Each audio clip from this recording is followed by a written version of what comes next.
Deckard has endured a journey that's left him unnatural, unsure, and probably hallucinating.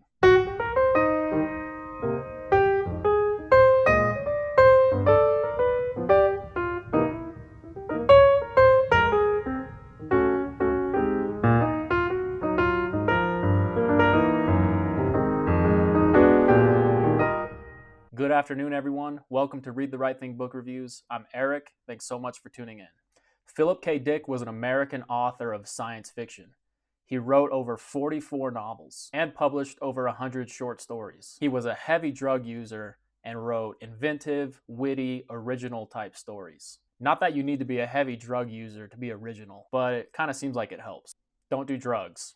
He died in 1982 poor and mostly unknown as a literary figure, except to science fiction fans. After his death, though, he became regarded as a master of imaginative, paranoid fiction. Paranoid fiction is a subgenre that explores the subjective nature of reality, and also how reality can become manipulated by powerful forces. Philip K. Dick, or also commonly known as his initials PKD, he was inventive and imaginative. His science fiction is also deeply human.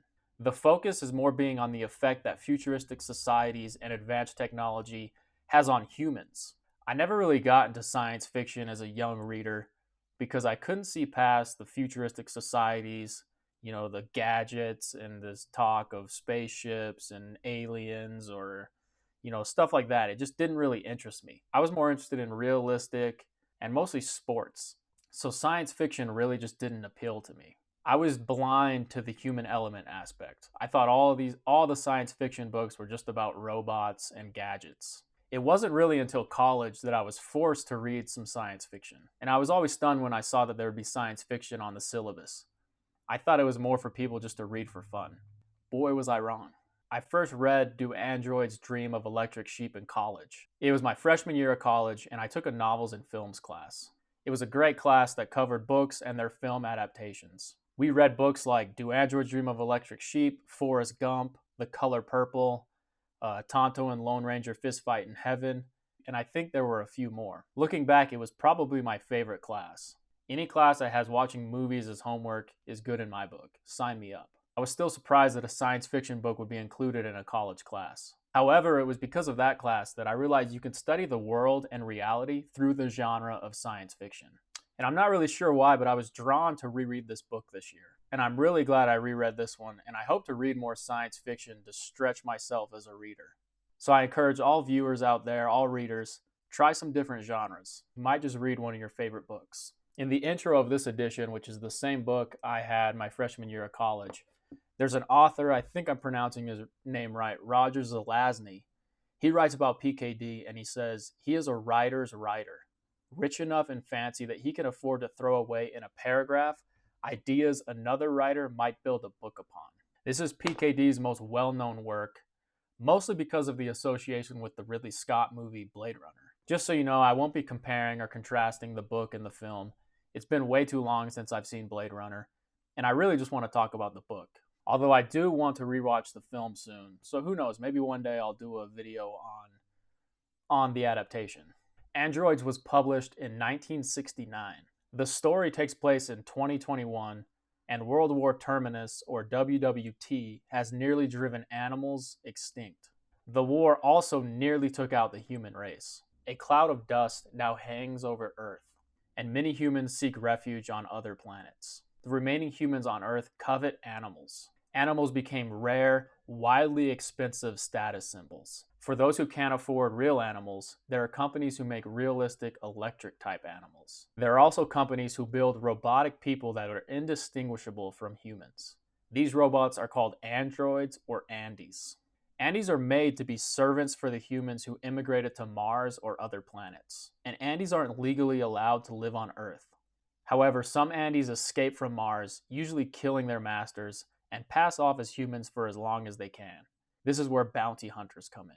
The novel has two main plot lines that follows two characters throughout the course of a day. The main plot follows a guy named Rick Deckard. Rick Deckard is a bounty hunter who kills, or as he says, retires androids. Deckard and other bounty hunters use a test to distinguish the Andes from real humans. It's called the Voight-Kampff test, and it asks a series of questions usually all about the killing and eating of animals. And that test measures the empathy of the test taker. We first meet Deckard in the morning as he wakes up next to his wife. He feels a surge of electricity from his mood organ and sets his mood for the day. His wife is kind of sluggish to awake, and they argue about the settings to adjust to her mood organ. And you're kind of just thrust into this earth where he's talking about all these different things that you've never heard of, but then there's the familiarity of just the husband and wife arguing. Deckard has an electric sheep that he cares for, but he badly wants the real thing, or maybe even something bigger like a horse. If only he had enough cash. Lucky for Rick Deckard, 6 Andys have escaped and are in the San Francisco area.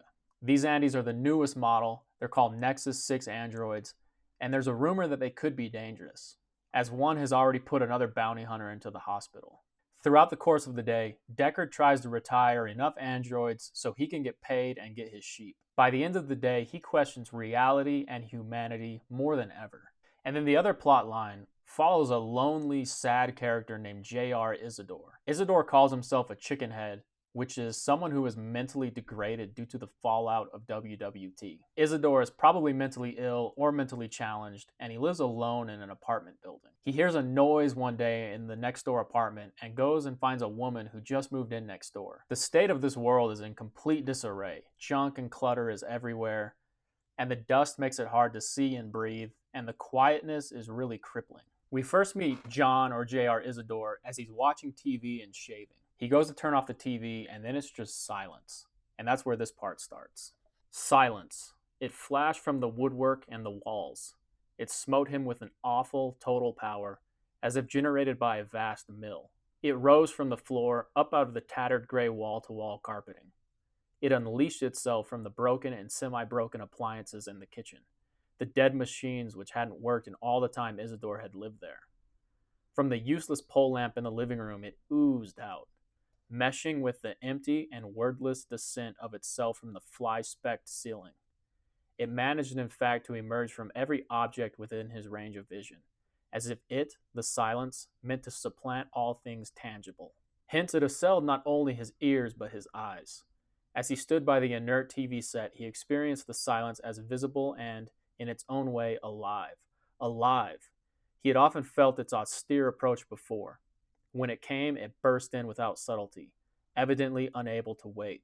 The silence of the world could not rein back its greed, not any longer, not when it had virtually won. He wondered then, if the others who had remained on Earth experienced the void this way, or was it peculiar to his peculiar biological identity, a freak generated by his inept sensory apparatus? Interesting question, Isidore thought, but whom could he compare notes with? He lived alone in this deteriorating building, blind building of 1,000 uninhabited apartments, which, like all its counterparts, fell, day by day, into greater entropic ruin. Eventually, everything within the building would merge, would be faceless and identical, mere pudding-like kipple piled to the ceiling of each apartment. And after that, the uncared-for building itself would settle into shapelessness, buried under the ubiquity of dust. By then, naturally, he himself would be dead. Another interesting event to anticipate as he stood here in his stricken living room, alone with the lungless, all-penetrating, masterful world silence. Better, perhaps, to turn the TV back on. So that's just a sample of what J.R. Isidore goes through when he turns off his TV and senses this crippling silence. I love that style. It's so beautiful. The way he describes the silence, you can feel the pain of the room. And that's the state of the earth. Isidore is a truck driver for a pet hospital, collecting broken down electric animals. Isidore is by far the most empathetic and most human of all characters in this book, even though most in this world would consider him subhuman because he is a chicken head. So I mentioned he hears a name in another room, and he goes to investigate, and it's this woman named Pris who seems awkward and kind of lost, but she says she's moving in. He ends up befriending Pris, and when all of Pris's friends show up, they end up being the Andys that Deckard is looking for. So we have these two plot lines, and they end up converging. I mentioned that Deckard sets this thing called a mood organ when he wakes up. Earth is so devoid of human emotion and human connection that they need technological assistance to feel emotions. The first time I read this book, I remember enjoying the action and the hunt aspect of the story, but I didn't feel how sad and lonely these characters are. It's one of the saddest books I've read in a very long time. These mood organs can be adjusted to feel just about any way. For example, you can adjust your settings to eager to watch TV, or slightly optimistic, or to self-accusatory depression. Deckard tries to get his wife to set her mood organ to "I'm grateful for my husband." Humans are so messed up in this world that they rely on machines to feel. And that might not sound too far off from our world. Maybe you, like me, have woken up and picked up your phone to feel doom on Twitter, or you want to laugh so you watch some funny videos on Instagram or YouTube. Our own electronic devices are basically our mood organs. Seems like there's a Reddit page for just about everything, from contagious laughter to anti-work. So if you're looking to feel happy about relationships, sad about global warming, or angry about work, there's a place providing technological assistance to help you feel those emotions. I don't know if I would call PKD a prophet, but he was definitely ahead of his time. He, of course, wasn't the only one making these predictions, but the way he made it is just super interesting. Besides the mood organs, there's also these things called empathy boxes that people plug into by holding on to handles. And then they enter into a virtual world where everyone experiences a journey from the perspective of this guy named Wilbur Mercer, a Sisyphean character on a constant journey of climbing a mountain. The empathy boxes are virtually in every home, and the shared journey is so popular that a new religion is formed called Mercerism. Deckard and his wife often plug into the empathy box to follow along this journey. They even see these rocks hurled at them and feel the pain when they land on their bodies. It is never revealed who these anti-hero rock throwers are, but Deckard assumes that they are androids. People share their emotions with each other through this virtual medium. Again, that might sound familiar. No actual intimacy or connection, just a quick way to feel emotions. The other medium that people really take to and congregate around is a radio program called the Buster Friendly Radio Show. The show is on 24 hours a day and is the most popular form of entertainment besides Mercerism. Isidore says at one point that he thinks Buster Friendly and Wilbur Mercer are battling for their attention. Buster Friendly's radio show provides an escape and fills the void of the silence that I talked about. Buster Friendly is advertising an important announcement all day, and that announcement ends up being that Wilbur Mercer is a fraud, an actor, and a false prophet. Mercer and Buster Friendly, they both play important roles in this society. They unify, they help people form their identities, and they just fill the void of the silence and the terribleness of what Earth is. Is Mercer really a fraud? Or is Buster Friendly just trying to stir up controversy and maintain his viewership? And maybe it doesn't even matter. Who knows what is real or fraudulent anyway? Just because Mercer is a fraud, he still built a community and helped people feel this empathy. But if Mercer is a fraud, then this community was built upon a lie, and it's not building any actual human connection anyway. If Mercer is a fraud, is this community even real? If he isn't, is the community even real? You can quickly spiral down this thought pattern. The world that PKD creates, and also our world, is full of what is called simulacrum. There was this French sociologist named Jean Baudrillard who formed these concepts of simulation, simulacra, and hyperreality. Baudrillard studied these mostly through the lenses of media and consumerism, which this book Androids also tackles. Simulacra isn't just a simulation of reality, but a simulation of a simulation. It's like how the androids are copies of copies, or how these sheep are a copy of a real sheep. This simulation and simulacra is more than real, thus it's the term the hyperreal. It's hard to wrap my brain around it, but it's like it's so fake that it's real, or that it's so real that it's fake. An example I remember studying in college is the example of taste. Say you have a child and you always give them strawberry Jolly Ranchers, but you never give them the real thing. You never give them a real strawberry. The child's reality is the simulated strawberry flavor, but not the taste of a real strawberry. They might one day try or come across a real strawberry, and they'll probably say something like, "Hey, that tastes nothing like real strawberry." But the Jolly Rancher is not the real taste, you know? It's a hyper-real version of the taste. A copy of a copy. It's obviously fake to anyone who has had a real strawberry, but to this child it's real. The only real strawberry taste is what they've had with the Jolly Rancher. In PKD's world, real versus fake is indistinguishable. Not just with humans and androids, but with animals too. Most people can't tell the difference between the electric sheep and the real sheep. This has shifted their reality, and their reality is constantly changing. But if reality is constantly changing and is subjective, is there even a reality? I'm sure we can find examples of this in our own world. Like Baudrillard studied, our media has become copies of copies. Our culture seems to be stuck. Nothing anymore is original. Think about movies you see. Most of the times they are references to references to references. And also I think about our reality today.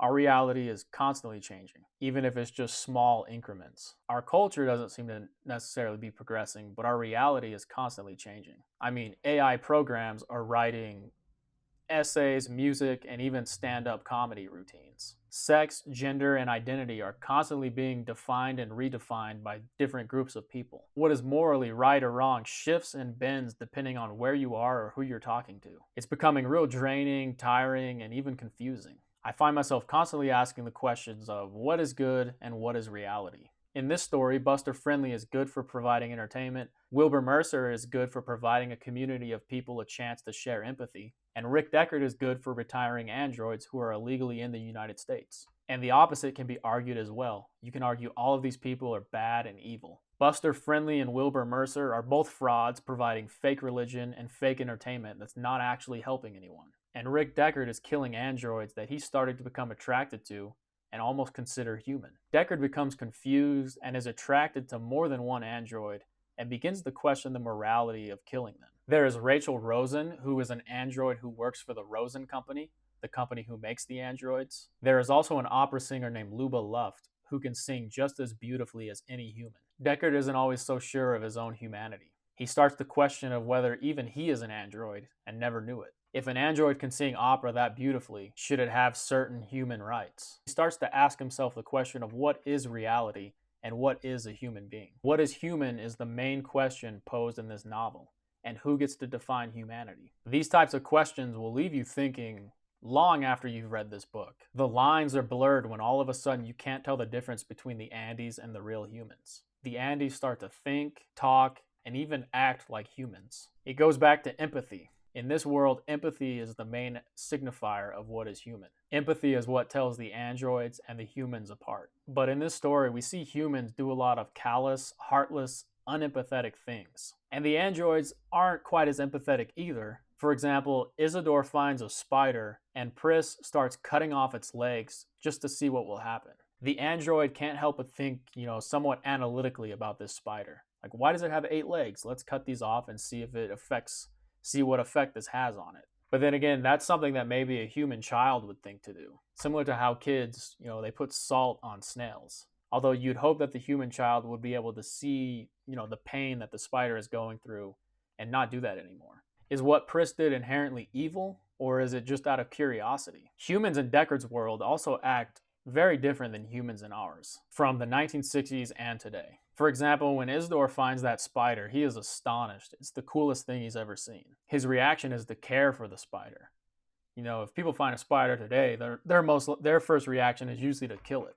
So we would have the same reaction that maybe the android would have, for different reasons though. Deckard has endured a journey that's left him unnatural, unsure, and probably hallucinating. Him and J.R. Isidore have had one hell of a day. This is the best book I've read so far this year.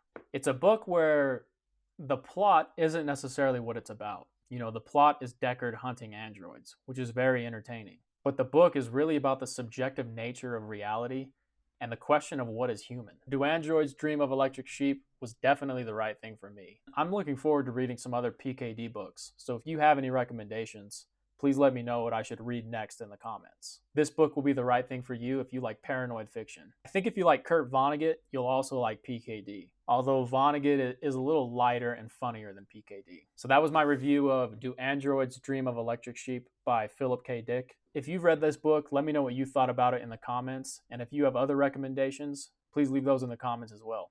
Please hit that like button if you enjoyed this video. Thanks for tuning in, and as always, read the right thing.